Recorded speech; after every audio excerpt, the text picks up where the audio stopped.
Welcome to the first episode of From A to Arbitration. My name's Corey Walton, and I'm going to be the host of this thing here.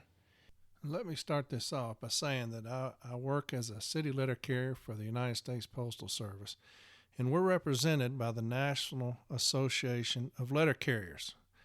And so when I talk about different handbooks and manuals, and you'll hear me say the JCAM, that's the Joint Contract Administration Manual. And that's the manual that both parties, the union and management, have agreed upon. And so you'll hear me talk about JCAM, you'll hear me talk about M39 and M41. Those are handbooks related to city letter carriers. And I believe that this podcast can be for all labor organizations, but when you hear me talk about I'll say Article 16 or 17. That's talking about the Joint Contract Administration Manual. So I don't want you to be confused if you're from another labor organization, like, what is he talking about, this JCAM? That's the Joint Contract Administration Manual. So I wanted to clear that up first, and just to let everybody know that I'm coming solely from the perspective of the National Association of Letter Carriers, and that's who I represent, or that's who I work for, as far as a labor organization. And we represent every city letter carrier in the United States. So with that being said, didn't want any confusion being put out there by anybody listening in that's outside of that organization. But I do feel like this can be a part of any labor organization as far as what we talk about, because I think that most labor organizations cover the grievance procedure and collective bargaining. So I believe it's for everybody. So we're going to cover in detail the informal Step A and everything that leads up to that. We're going to cover in detail the formal Step A and everything that goes along with that. We're going to cover the B team, and we're going to cover arbitration. I've been thinking about doing this for quite some time. I see on social media a lot of things that are covered with my brothers and sisters on those platforms, and there's a lot of disinformation going on. And so I've had some people that I respect ask me to do this, and so here we are, and we're going to finally do it. A little bit about myself. I've been a city letter carrier for about 27 years. I've been a shop steward since 2006. I remember when I became a shop steward, I knew nothing about the JCAM national agreement, nothing like that. And the man who was eventually the branch president, came up to me and asked me if I would do that, be the shop steward, and I told him no, because I'd never seen a JCAM. Through some talking with some other carriers, I decided finally that I would do that. And when I decided to do that, I told myself I was going to be the best that's ever done it. And so I took it on as such. I studied every handbook and manual I could get my hands on. During lunch, my lunch break, I had the JCAM. I would read it constantly. On my breaks, I'd read the M41 and M39 handbook, because I wanted to know those things better than management. I wanted to know the M39 better than management did, which didn't take a whole lot. I wanted to be the best that there was. And so I studied to make sure that was the case. Now, that doesn't mean I was the best that there was, but I studied so that I could be that. Eventually, I became the formal Step A for the installation that I worked in. And during that time, I probably handled several thousand cases, dealt with several thousand grievances. Back then, we didn't have the things that shop stewards and formal Step A's have now. We didn't have social media to help. It was pretty much we did it on our own. The templates that I made were original templates. I was talking about Article 8 templates, discipline templates, and things like that. So we didn't have the access that carriers do now. So it was a lot of research, a lot of study. I remembered calling my business agent at the time and telling him, hey, look, send me everything you can send me to help me out. And so he sent me 2 huge paper boxes filled with B-team decisions. And I read those and I studied those and memorized most of them. And because I wanted to know the arguments that they were looking for, the things, if we lost, why did we lose? If we won, what helped us win? So I did that for a few years. I became an arbitration advocate in 2012, and I've been doing that ever since, and that's a great passion of mine. I love arbitration. I love the setting, and I imagine I'll do that until my retirement. I've got 10 more years. I've done approximately 140 arbitrations, so I know that process well.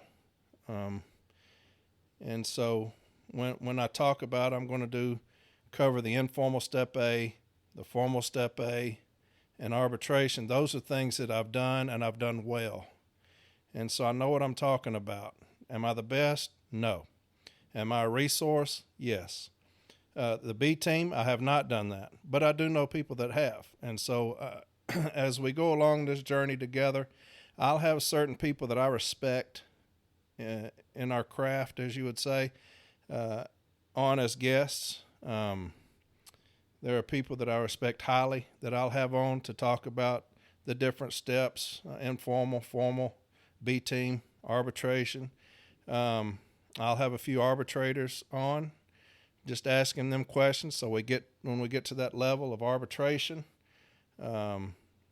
just have arbitrators talk about, hey, what do you look for in an opening statement? What do you look for in direct testimony, direct questioning? What do you look for in cross-examination? What temperament do you look for out of your advocate? What about closings? What do you look for? Briefs. When you get a brief, what is it specifically that you want to see? And so I think that will be a help to those advocates that are new, and if you've been doing it a while. I think that this will help new shop stewards. I think that this will help older shop stewards. So became an arbitration advocate in 2012. I'm the district NALC co-chair for the NALC and USPS safety task force. Of course, we don't do a whole lot. I've been on the National Safety Committee, met in Washington with those people under the direction of Manny Peralta, who I have a lot of respect for. And I've done regional training. And when we go to our regional training, I've done training there, which is something that I love doing. And let me state this right off the jump. I'm in no way associated or endorsed or supported or encouraged by the NALC. I've not talked to anybody at that level about doing this. When I decided to do it, I didn't need anybody's permission. I decided to do it because I'm going to help my brothers and sisters, hopefully, that are new to this, that are older to this. So in no way am I endorsed by the NALC. I think that we'll have fun during this process. By no means am I an expert, but I've done it quite some time, and I know what we're looking for as far as when it gets to the final step. When I talk about the informal step A, we're going to discuss things from the very beginning, pre-disciplinary. Talking about the II, we're going to cover that in depth. We're going to cover what happens when you receive discipline. What are we going to request? We're going to talk about researching those things. We'll talk about every aspect of the contract, Article 8, Article 41, those things. What do we need to look for as far as showing a history of those violations? What are we looking for as far as a remedy? What are we looking for as far as an issue? We'll cover those things in depth. When you get to the formal step A, to me, the formal step A is without question the most important step of all the steps. Cases are won or lost at the formal step A. Obviously, informal is important because you got to file the grievance, but the formal step A generally is that person who has dealt with a wider range of grievances. and they should be well versed in things. They know how to prepare a case file for arbitration. They should. Now, once you get to arbitration, you see that that's not always the case. Some of these formal Step A's need help, but the formal Step A should be that one step that they've got a grasp on case file building. When I get into the B team, I've never been on the B team, but I've dealt with them a lot.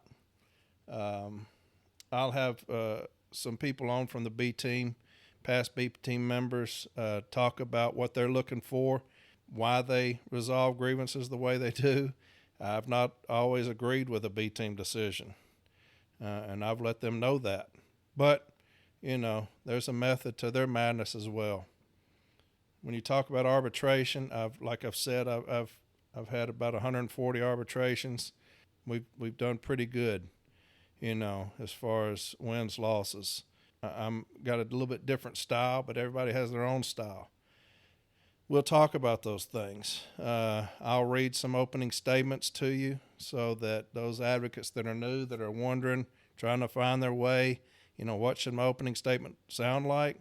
I have some saved. I'll read those. Now, that doesn't mean it's right, but that's just something that you can hear, and you can determine, hey, is this something that I want to do, something I want to sound like? Questioning witnesses, cross-examining witnesses, and closings. A friend of mine sits in with me sometimes, and he records my closings. So I have a few of those recorded. I get kind of animated in my closings. So those are things that I'll have recorded, and I'll be able to play for you. If you're an advocate and you're wondering, how am I going to do this? Do I bullet point it? Do I write it out? Should I write a brief? 99% of my closings have been oral closings. I hate briefs. So I'll play those for you. Kind of I bullet point mine. And so I think that we're really going to have a good time doing this. I think that it's going to be very informative. At some point, I'll have where I'll ask, answer questions that you might have, and I look forward to it. I think that if you're any labor organization, this will be beneficial to you. Anybody that has a collective bargaining agreement, I think this would be beneficial because it talks about each step, and we're going to go in depth about each step. So I'm excited about it. I hope that you tune into it. If it's one person or 1,000 people, I'm going to do the same thing. We're going to have fun with it, and I hope that it will help you along the way, and I look forward to it. And so I'll see you on the next episode, and we'll start getting in depth about some things. So until then, y'all take care.